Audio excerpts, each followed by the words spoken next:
Hey guys, GHAZZY TV here with another Path of Exile 2 video.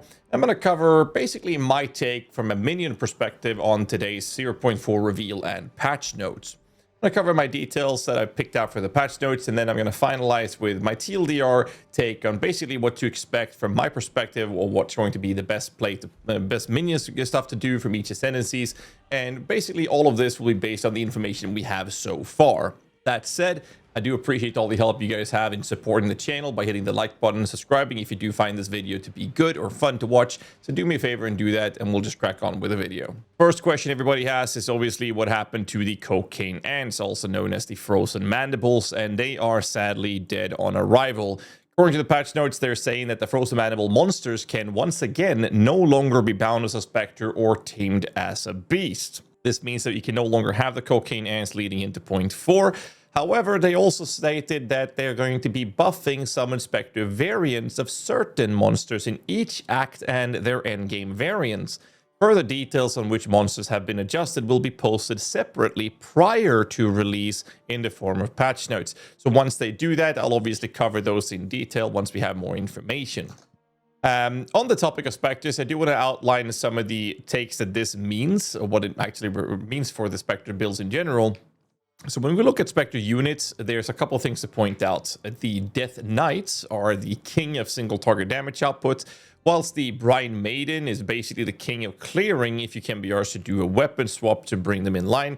And it's a bit of an annoying playstyle. Now, if you don't like that, which I personally don't, you want to have a Spectre that deals performance-wise very well on both single target and clearing, we're actually going to revert back to the powered Zealot Spark Spectres, which I have a video on from the 0.3 League. However, this is obviously the take without knowing what monsters they're buffing, so there are some potential other Spectres pending the GGG changes, and like I said, I'll make some video covering that when we have that information. This is also assuming that they're nerfing what's called Lingering Spectre. Big shout out to Oscrix for that, by the way. However, GGG did confirm to me today that they are looking into the Lingering Spectre and hopefully will be removing that from existence. And what Lingering Spectres is, the TLDR fashion, is that there's a specific way you can summon your Spectres using the gigantic following tree node from the passive skill tree, and setting them up in a specific way, which allows you to weapon swap consistently, which makes the Spectres on one weapon swap linger for a few seconds after you weapon swap back to the other Spectre, and they will do the same, essentially allowing you to have the full force and full glory of your single target Death Knights, as well as the clearing from Brine Maiden at the same time.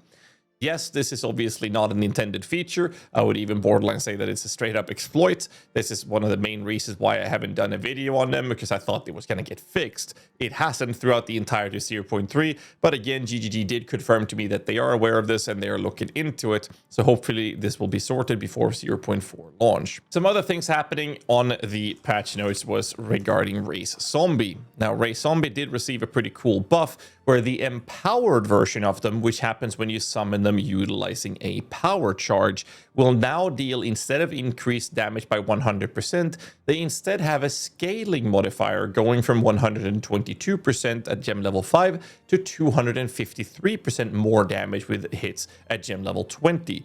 This indicates that this scaling damage modifier would scale them further as they level up even further. Now, the biggest problem with zombies has not really been their damage output, but this damage scaling modifier will allow them to do insane amounts of damage. The problem is them keeping up with you, as they are not permanent minions, they're temporarily summoned minions. This means that they do disappear if you outrun them. That is obviously something that we have to look into, but numerical scaling modifier makes them a possible performer. There's also a pretty cool new lineage support called GHAZZY's Ablation Lineage Support. What this lineage support is doing is that it's a sacrificial offering support, which makes it so that your offering skills will grant you 1 power charge every 4 seconds. But it says offerings. This would then allow you to run double offerings, and then having this support in there, allowing you to get 2 power charges generated every 4 seconds passively. This is on top of things like the Profane Ritual, where you can sacrifice a corpse to become a power charge, and then combining that with the sacrifice spirit reservation skill that makes you able to sacrifice or treat your permanent minions as corpses. These are a couple of ways that you could generate power charges on a consistent basis to be used in combination to summon these empowered zombies. Other ways of generating power charges or corpses for your profane ritual would be to literally just have Infernal Legion supporting your Rattling Scepter melee skeletons to keep having them dying all the time. So there's multiple ways you generate power charges quite often. And if you do this on, let's say, a Ritualist, you can actually provide quite cool buffs for them as well, which I'll talk about at the end of this video.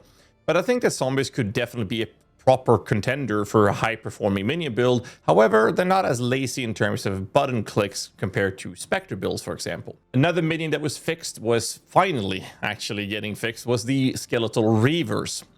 Before, they didn't scale from their rage, but now with the patch notes, what's happening is that they're getting 6% increased attack speed per 2 rage. There's obviously a handful of different ways of making the Skeletal reaver get the max counter range. One is using their ability, which inevitably will kill them. There's a couple of methods to keeping them alive.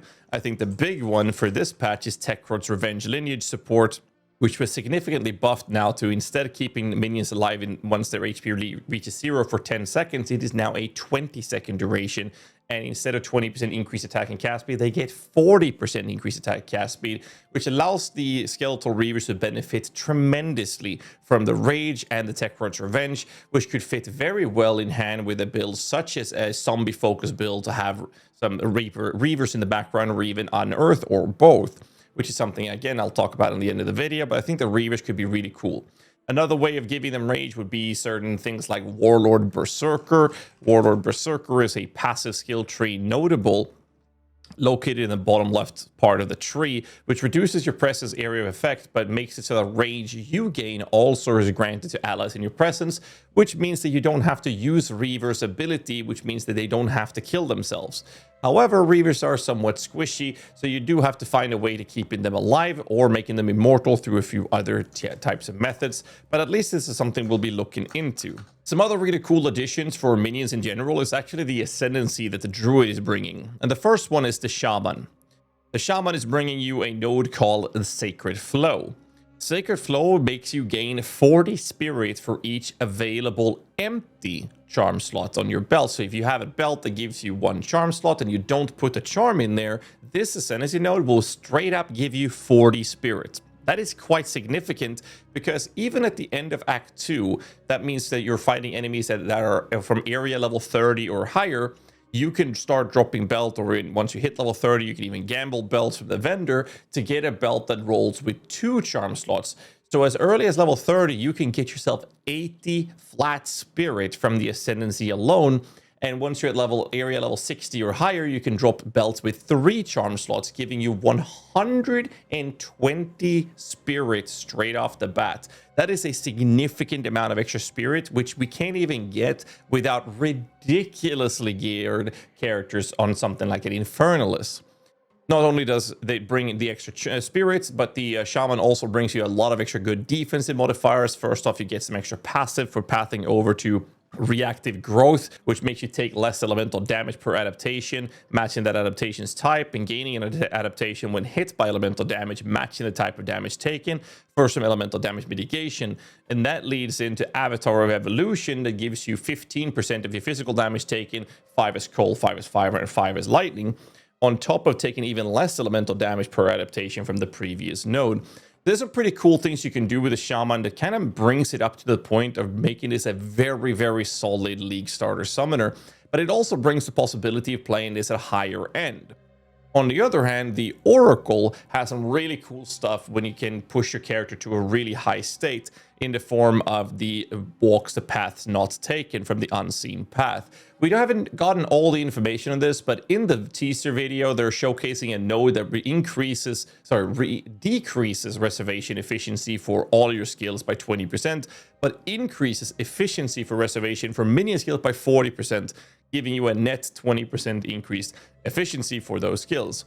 This allows the Oracle to be a pretty cool option when it comes to minions as well. And the reason I talk about this for higher budget or endgame versions rather than leveling is simply because of the defensive options it brings to the table as well. First off, we have a utility option being the Traveler's Wisdom node, which basically makes it so that you have the one from nothing jewel effect with a medium size. And for those of you who think I'm speaking Greek, I'm going to try to explain this a little better. What it does is that when you spec into, let's say, Black Flame Covenant, that node will allow you to take nodes within a medium-sized radius around that keystone without connecting to it.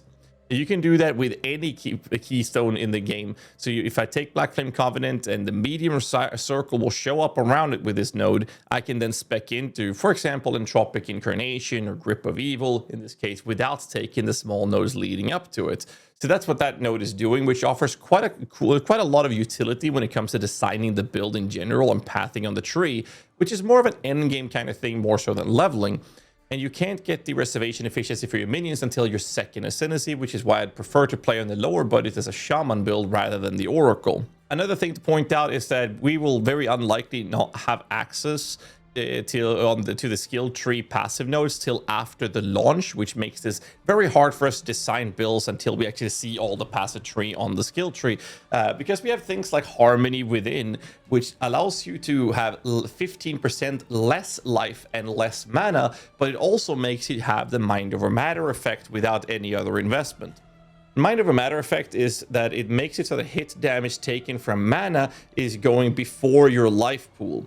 So if your current mana is higher than your current life, this would allow you to play some sort of like Chaos Inoculation build and then having mana there. You can have a pure life-based build and then just turn everything, all your defense into Mind Over Matter effect and just have a mana pool being your life pool instead. This obviously heavily depends on how and what nodes we'll have access to on the northwestern side of the skill tree, because the access we have right now makes the skill tree kind of barren in terms of what nodes we can see. So we have no idea how massive this is. All we know is that they're adding more than 250 nodes to the tree. Most of them, if not all of those 250 they mentioned, will be in the northwestern part of the tree, plus the extra nodes they talked about. So without that information, it'll be hard to tell, but I do think that the Oracle might be a very good contender for higher end builds, for minion builds in general. Another thing that happened was the Ulnetol's Embrace lineage support gem got doubled in efficiency. In the past, it added 20% of physical damage as extra chaos. Now it adds 40% of physical damage as extra chaos, which plays very well in hand for Ritualist builds, also Lich builds specifically, but in general, basically all types of minion builds is doing physical damage is extremely good for this, as we also can utilize some armor breaking features as a thanks to the Ulnetol's Embrace approach, which is really, really good. So it's a double efficiency of that damage. There were some mark changes, which was not really reflected in the patch notes, but it was shown in the reveal stream, where the wolf form with the wolves from the werewolf, they placed a cold mark on the enemy. And when the cold mark was consumed, it added a buff to you that gave you and nearby allies increased cold damage. And this seems to be the same wording on the patch notes as it is with other marks, such as Voltaic Mark, for example, that gives lightning damage. And it seems like these things are now going to be applying a buff that not only increases your damage, but also nearby allies. So this is something we'll definitely have to keep an eye out when we design builds in the future. Speaking of werewolf, they did in the showcase that the werewolf could have wolves being summoned.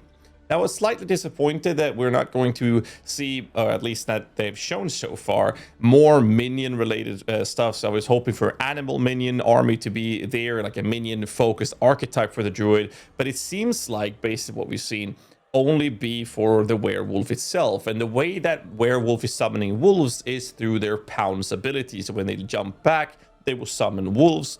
So it's more likely that once we see the information in this, that these wolves seems to be sort of like a utility option of minions that might apply a debuff on the enemies or buffing you as a werewolf for more damage output, which it goes hand in hand thematically with how they've done wolf summons in PoE 1, where in PoE 1, each summoned wolf would add flat physical damage to you.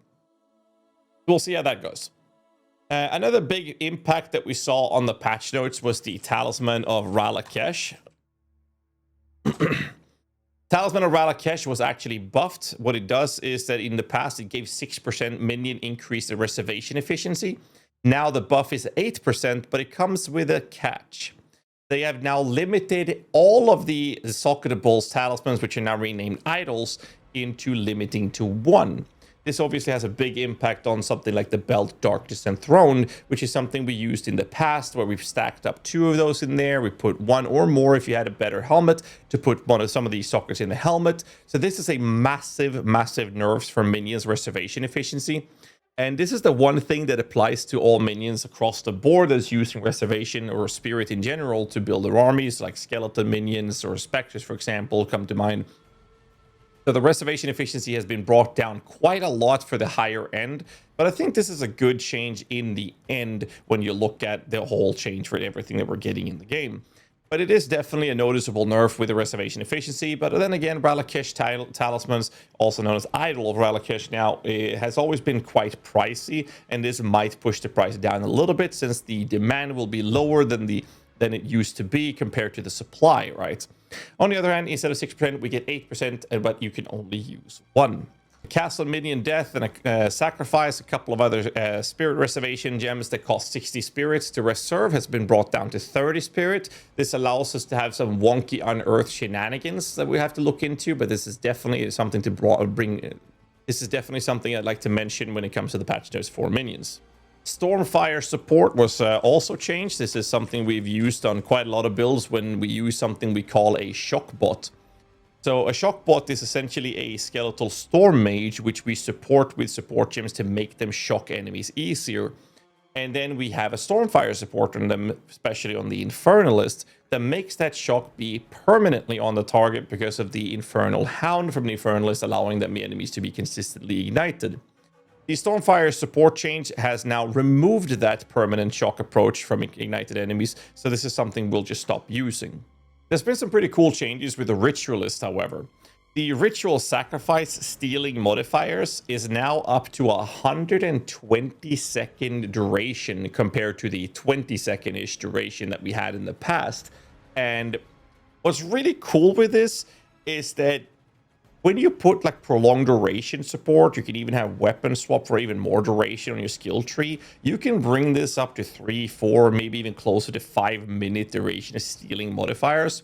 Because in the current state of the game, or 0.3, and when we played with this in the past, it really wasn't worth it for us to see a rare with a good modifier that would apply to minions. So for example, a haste star is really, really sought after.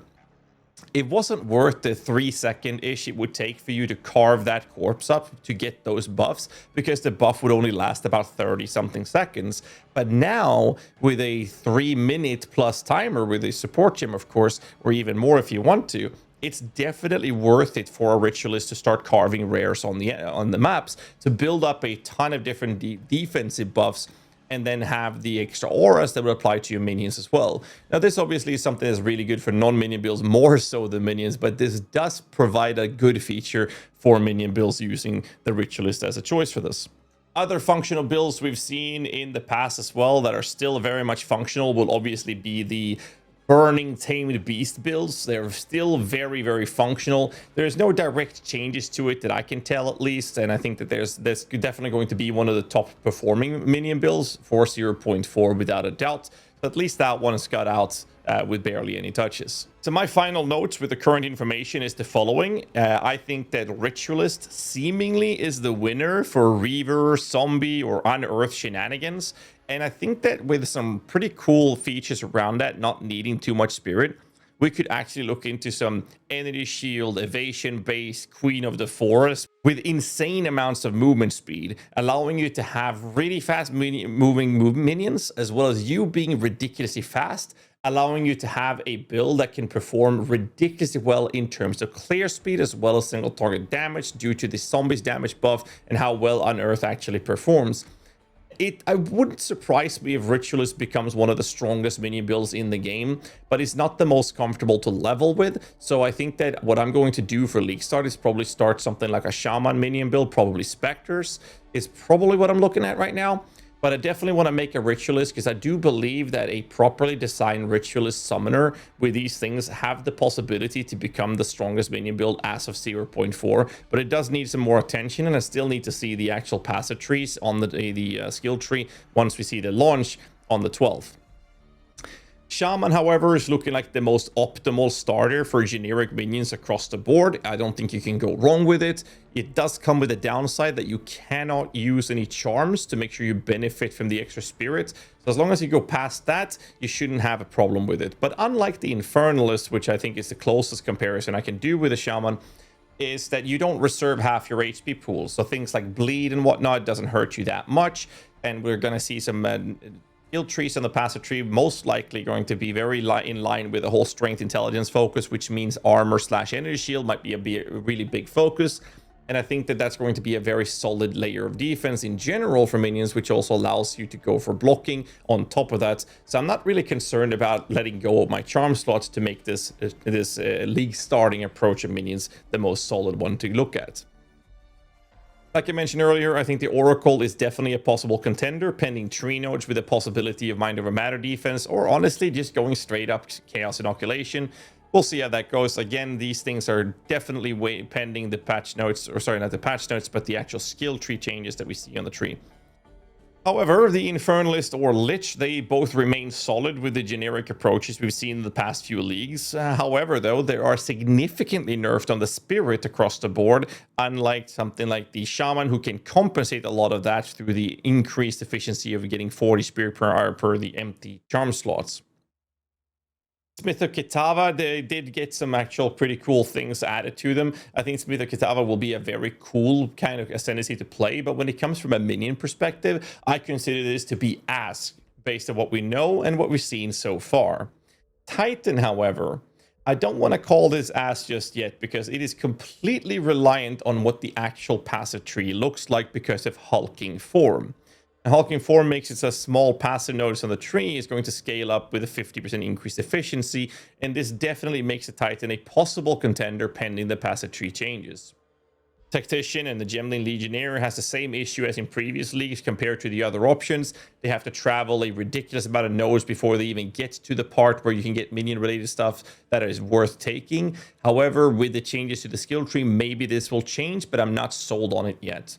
Speaking of traveling, I do have to mention the Pathfinder. Yes, the Pathfinder did get the possibility to have an ascendancy node that allows you to start over as a witch, for example. Well, not actually the witch, the sorceress tree, which is very important to point out because the starter nodes for the non-witch has elemental related modifiers on the starter nodes and spell damage. However, if you are a witch, those nodes are actually minion related, and that is not what the Pathfinder will be getting if you decide to start over as an actual witch from those starting points with a tree. And as a ranger, you do get access to very nice movement speed modifiers, which is very, very attractive in general, especially for minion builds.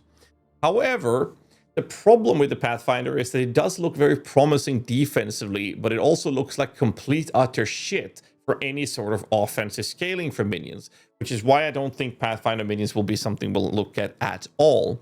So that's kind of my take on the final notes with the minion perspective on the patch notes and the reveal we've seen so far. Obviously, we still have to look at the possibility of what's going to change with my take based on the passive tree changes and the information we'll see on Druid skills leading into the launch. But this is my take based on the current patch notes.